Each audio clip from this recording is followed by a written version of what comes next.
ধরে নিন লন্ডনে অন্ধকার রাতে একাই হাঁটছেন। সারা রাত কুয়াশা আর নীরবতা চারপাশ। হঠাৎ একটা ছায়া আপনাকে ঘিরে ধরে। 1 সেকেন্ডের মধ্যে ধারালো ছুরি। এটা ইতিহাসের সবচেয়ে ভয়ঙ্কর সিরিয়াল কিলারের হাতের কাজ। 1888 সালে হোয়াইট চ্যাপল এলাকা তখন দরিদ্র মানুষের আবাসস্থল। দিনে এখানে চুরি চিন্তায়, রাতে অন্ধকার গলিপথে মৃত্যু। সেখানে বাস করতেন এক অদ্ভুত নিখুঁত হত্যাকারী, যার নাম হলো জ্যাক দ্য রিপার।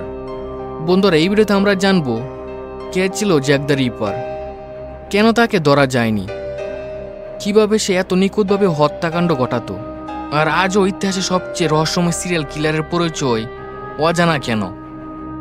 1888 সালে লন্ডন একটি দ্রুত উন্নয়নের পথে চলমান শহর, কিন্তু হোয়াইট চ্যাপল এলাকার অবস্থা ছিল ভিন্ন।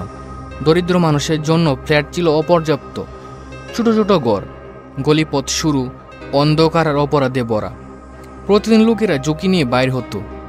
এখানে ক্রমশ শুরু হয় জ্যাক দ্য রিপার খুনের শিকারের নারীদের গল্প।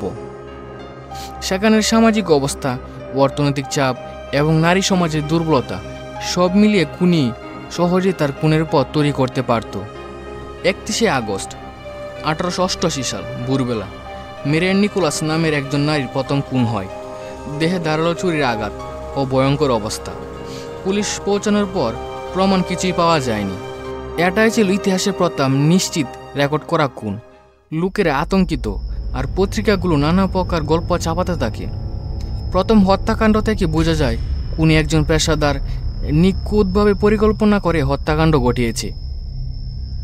পরবর্তী কয়েক মাসের মধ্যে আরও 4 জন নারী নিহত হন: এনি চার্নি, Elizabeth Stride, Catherine Eddowes, Mary Jane কেলি।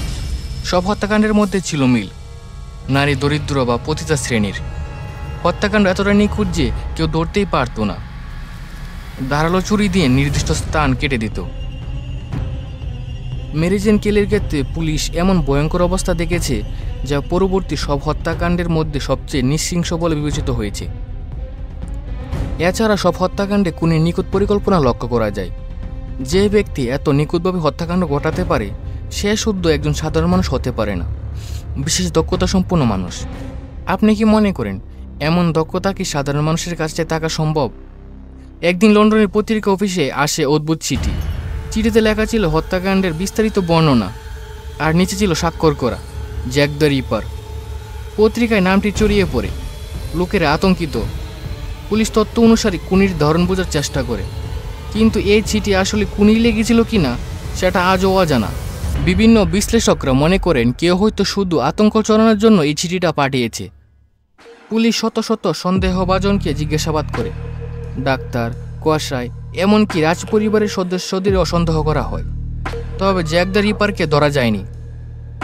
বিভিন্ন প্রমাণ সত্ত্বেও হত্যাকারী অদৃশ্য থাকল। কিছু ইতিহাসবিদ মনে করেন এই হত্যাকাণ্ডে সমাজের ক্ষমতাবানদের সহায়তা থাকতে পারে।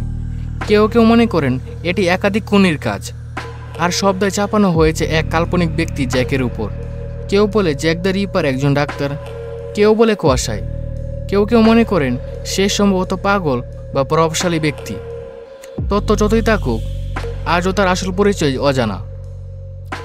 130 বছরও বেশি সময় পেরিয়ে গেছে। সাধারণ মানুষ, ইতিহাসবিদ, গবেষক সবাই শুধু কল্পনাই করেছে, কিন্তু সত্য জানা সম্ভব হয়নি। আপনার মতে জ্যাক দ্য রিপার কে হতে পারে?